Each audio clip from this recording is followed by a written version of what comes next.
In a kingdom haunted by an ancient curse, one young prince faces the impossible. 3 deadly trials set by a powerful spirit. Failure means the doom of his people, but success, save them all. Will courage and faith be enough to conquer the darkness? Let's dive into the epic journey of Prince Kabir in this unforgettable African folk. If you're ready to witness a story of courage, sacrifice, and the power of faith, make sure to hit that subscribe button and turn on notifications so you don't miss any of our upcoming folktales from the heart of Africa. Like this video if you believe in the power of stories to inspire, and drop a comment below about your favorite part of Prince Kabir's journey. Once upon a time, in the land of Wandu, there was a kingdom cursed by a dark spirit. Crops withered, rivers dried up, and the people lived in fear of the curse that had haunted them for generations. Kingdom's only hope lay in a young prince named Kabir, who was chosen by destiny to break the curse. But to do so, he had to face 3 deadly trials set by the spirit ruled over the realm of spirit. Kabir stood before the ancient temple, heart pounding. "Young prince," said the spirit king in a voice like the wind through the trees, "prove your worth and save your kingdom. You must pass 3 trials. Each one will test your courage, your faith, and your soul." Kabir nodded, determined. First trial awaited. For his first trial, Kabir was led to the pit of shadows, a vast, bottomless chasm where the sun never shone. A voice echoed in the darkness, "Cross the pit, you must believe in the unseen." Kabir stepped forward, unsure, but as he walked, invisible stones appeared beneath his feet. One wrong step and he would fall forever. His hands shook, but he took a deep breath. Faith, he reminded himself. Trust in the path. And with each step, the stones held. Halfway across, the darkness around him whispered, "Turn back, Prince Kabir. This path is not for you. Your people will not survive, and neither will you." Kabir paused, his heart raced, but then he remembered his father's words. The strongest warriors fight with their hearts. He pressed on, refusing to listen to the voice. With one final leap, he reached the other side. The second trial was set in a garden of mirrors, each reflecting not just Kabir's image but his deepest fears. As he stepped into the garden, the mirrors began to shift and twist, showing him his failures, doubts, and his darkest moment.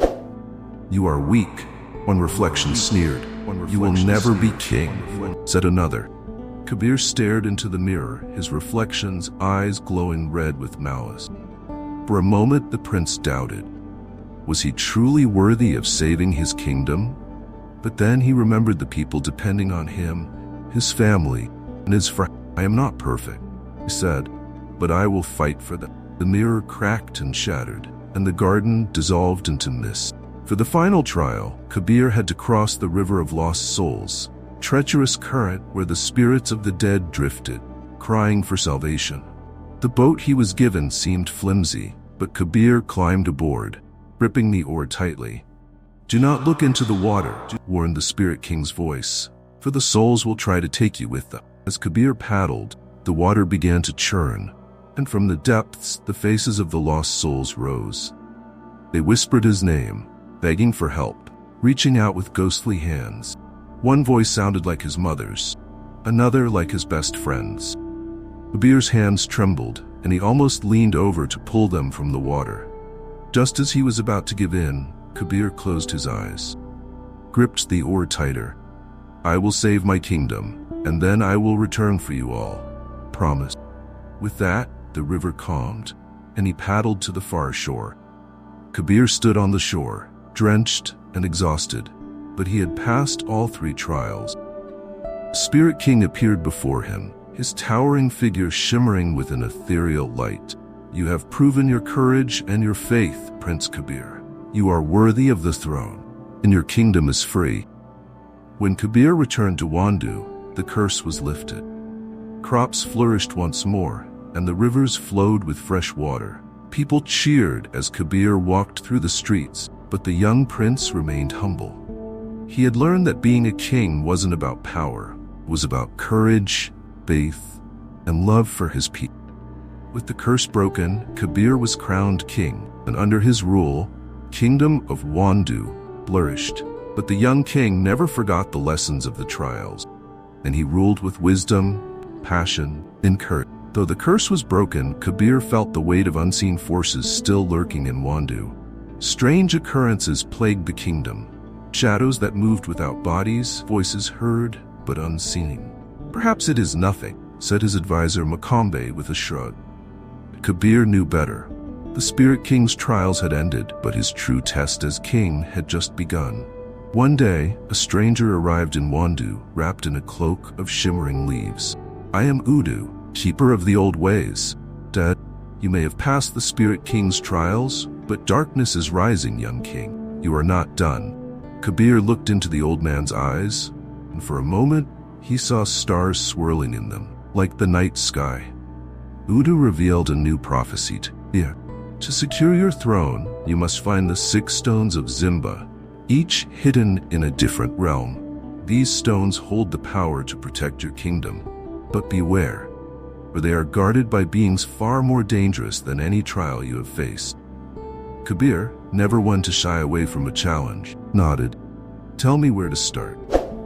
Leaving his kingdom in the hands of his trusted council, Kabir set off on a new journey. His first destination, the realm of the winds where the stone of courage lay hidden. Makambe tried to follow him. Kabir stopped him with a smile.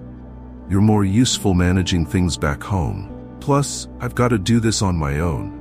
Again, the realm of the winds was not what Kabir expected. Instead of being high in the sky, it was a chaotic land of endless hurricanes and tornadoes, entire houses flying through the air. Kabir had to dodge flying cows and furniture while trying to keep his feet on the ground. "Courage, huh?" he muttered. "I'll need more than courage to survive this." Kabir finally reached the center of the storm, where a towering figure awaited him. Lungano, the wind giant. "Only those who can catch the wind may claim the stone of courage," boomed Lungano. Kabir scratched his head. Catch the wind? That's like trying to nail jelly to a tree. Realizing that brute strength wouldn't help him, Kabir remembered a lesson from his childhood. The wind cannot be caught, his old teacher had said, but it can be redirected. Kabir grabbed a large sail and, with a clever twist, caught the wind's force, pulling himself toward the stone. Lungano, impressed, roared with laughter. "You pass, young king." With that, Kabir claimed the first stone. Kabir returned to Wandu with the first stone. Something was amiss. His once thriving kingdom now appeared desolate. "Where are the people?" Kabir asked Makambe. "Gone," replied Makambe. "They've been taken by a mysterious force." Kabir learned that the people of Wandu had been disappearing in the night, leaving only whispers of a creature called Nyoka, a serpent-like spirit that lived deep in the forbidden forest. Kabir wasted no time and set off to rescue his people. Forbidden Forest was dark and full of twisted trees that seemed to reach out for Kabir as he passed. The air was thick with the smell of damp earth and ancient magic. As he ventured deeper, Kabir couldn't shake the feeling that he was being watched. Kabir came upon a vast cavern, the lair of Nyoka. The Serpent Spirit lay coiled, its massive body gleaming in the dim light. "Why have you taken my people?" Kabir demanded. Nyoka hissed. "They are not yours, little king. They are the lost souls of the forest." Kabir knew the truth. Nyoka had enchanted them. The battle with Nyoka was fierce. Kabir dodged the serpent's strikes, a sword flashing in the darkness. But Nyoka was too strong. Just as Kabir was about to be overwhelmed, he remembered the stone of courage. He raised it high, and a bright light filled the cavern, forcing Nyoka to retreat. With Nyoka defeated, the spell over the villagers was broken. They returned to Wandu, safe and sound. Kabir, though exhausted, was more determined than ever. There were still 5 stones to find, and many more dangers ahead. Kabir's next quest led him to the Mountain of Elders, where the Stone of Wisdom was kept. The mountain was steep, with no clear path. Kabir had to rely on his instincts and a bit of luck to find the stone. At the top of the mountain, Kabir found the Silent Elders, ancient beings who communicated only through thought. "Claim the Stone of Wisdom, you must answer the unanswerable question," one of them said. Kabir, confused, asked what the question was. "That is the question," the elder replied cryptically. Kabir pondered the elder's words. What is the unanswerable question? He asked himself. Perhaps the answer is that there is no answer, concluded.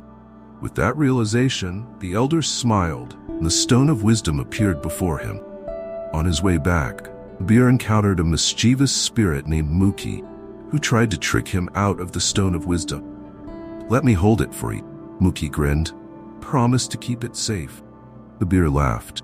"Nice try, Muki, but I've seen this trick before." Back in Wandu, the people celebrated Kabir's latest victory. Songs were sung and dances were held in his honor. Kabir could not rest. There were still 4 stones to be found, and the shadow of the Spirit King's warning hung over him. As the celebrations continued, Kabir couldn't shake a feeling of unease. At night, the winds whispered to him, bringing words of warning from far beyond the kingdom. "The stones are not enough," a voice whispered. Kabir awoke in a cold sweat. There was more to this quest than just gathering the stones. But what? Kabir decided to consult Udu, the mysterious visitor who had set him on this journey. Udu listened to Kabir's tale, nodding slowly. "The stones hold great power," Udu said. "Power is only as strong as the heart that wields it. Your real trial has yet to begin, young king." Udu took Kabir to a sacred fire. "Stare into the flames, and they will reveal what you seek." Kabir peered into the fire, and suddenly, he was transported to a vision of his future. A desolate kingdom, his people in chains, and a dark figure sitting upon his throne. Kabir gasped. This can't be." Udu's voice echoed around him. "It is the path you walk, unless you learn the true lesson of the stone." Shaken by the vision, Kabir knew he had no time to waste. His next destination was the Sea of Mirrors, where the stone of reflection awaited. "Makambe, I must leave again," he told his advisor. "Don't let the kingdom fall apart while I'm gone." Makambe laughed. "As long as there's food, we'll survive, Your Highness." The Sea of Mirrors was unlike anything Kabir had ever seen. An endless expanse of perfectly still water that reflected the sky like glass. But as Kabir approached, he saw something strange in the reflection. Himself, older, lines of weariness and a crown heavy upon his brow. Claim the stone of reflection, Kabir had to face the guardians of the sea, ancient beings who could see into his heart. "You have passed trials of courage and wisdom," one of them said, "but can you face the truth of who you are?" Kabir stared at his reflection, seeing not just his face, but every choice, every doubt, every mistake he'd ever made. The reflection spoke to him. "You are not ready to be king. You doubt your strength, you doubt your decision. You hide behind bravado, but inside you are unsure." Kabir clenched his fists. "I am doing my best," he said, voice trembling. Reflection softened. "Doing your best isn't enough. You must believe in yourself, not because others depend on you, because you believe in you." As Kabir accepted his flaws and strengths, the water beneath him shimmered, and the stone of reflection rose from the sea. "You are learning, the guardian, but your greatest challenge lies ahead." Upon his return to Wandu, Kabir found the kingdom in chaos. An impostor claiming to be the true heir had appeared, and the people were confused. Makambe had done his best to maintain order. The impostor had gained a following. "This man says he is your brother," Makambe explained, shaking his head. Kabir confronted the impostor, a man named Janga, who indeed looked eerily similar to "I am the rightful king," Janga declared. "The Spirit King told me so in a dream." Kabir frowned. This wasn't just a battle for the throne, it was a battle for the people's faith. Janga challenged Kabir to a duel. No weapon, just strength of will. People gathered to watch as the two men faced off. But this was no ordinary duel. As they stood, the ground beneath them began to shift, twisting into a living labyrinth. Kabir and Janga found themselves in the heart of a magical labyrinth, its walls constantly moving and reshaping. "Only one of you will leave," a voice boomed from the sky. Kabir knew he had to outsmart the labyrinth, not just outfight his opponent. But Janga was quick and ruthless, using every trick he could to trap Kabir. As Kabir navigated the labyrinth, he encountered a beggar trapped within. "Help me, please," the beggar cried. Kabir hesitated. He was running out of time, and Janga was far ahead. But he couldn't ignore the man's plea. He helped the beggar, and as he did, the labyrinth shifted, revealing a short. Kabir smiled. The labyrinth rewarded compassion. The center of the labyrinth, Kabir and Janga met once more. "You are no king," Janga snarled. "You are soft, weak." But Kabir stood tall. "I may not be perfect," he said, "but a true king doesn't rule through fear." The ground rumbled, and the labyrinth began to collapse around them. Kabir offered his hand to Janga. "We can escape together." Janga swatted it away. The labyrinth crumbled, but Kabir managed to escape with moments to spare. Janga, too proud to accept help, was trapped within. As the dust settled, people cheered for Kabir, but he felt no joy in Janga's defeat. As Kabir left the battlefield, the beggar appeared once more, now dressed in glowing robes. "You have proven your heart, young king," he said, revealing himself to be a spirit. "Take this, the stone of compassion. You will need it in the trials to come." Kabir accepted the stone, knowing that each step of this journey was bringing him closer to his true destiny. As Kabir left the battlefield, beggar appeared once more, now dressed in glowing robes. "You have proven your heart, young king," he said, revealing himself to be a spirit. "Take this, the stone of compassion. You will need it in the trials to come." Kabir accepted the stone, knowing that each step of this journey was bringing him closer to his true destiny.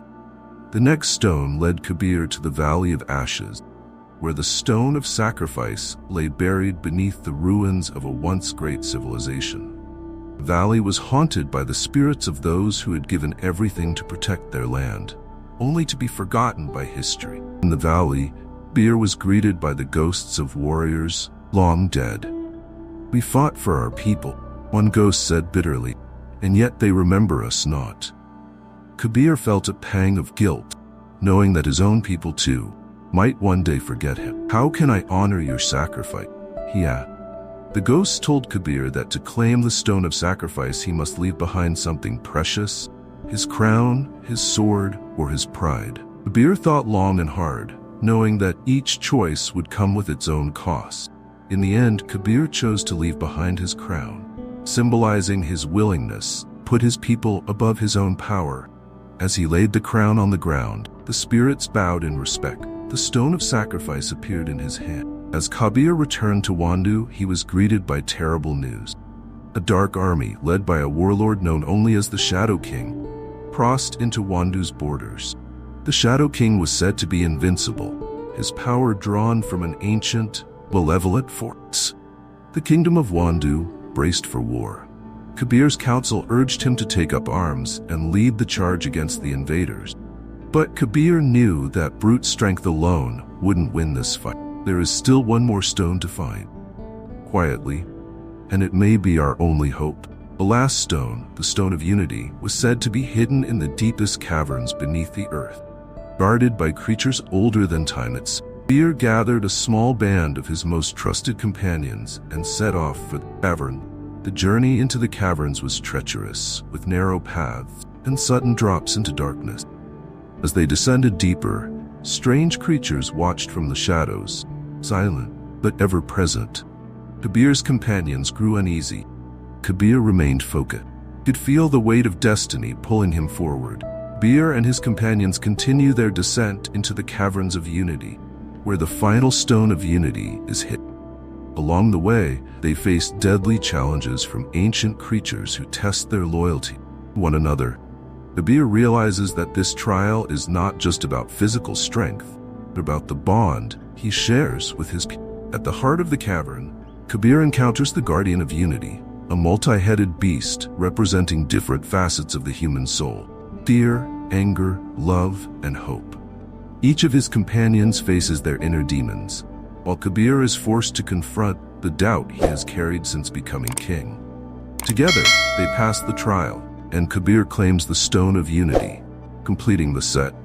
With all 6 stones in his possession, courage, wisdom, reflection, passion, sacrifice, and unity, Kabir unlocks a new level of spiritual power. These stones grant him insights into his kingdom, enemies, and the nature of leadership. However, Kabir realizes the stones are not a weapon.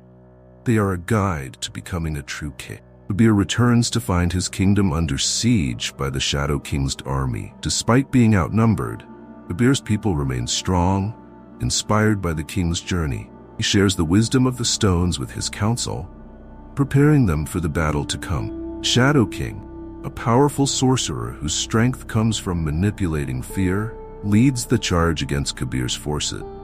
In a series of battles, Kabir's army struggles. Thanks to the Stone of Courage, Kabir is able to rally his troops and instill hope where fear had taken root.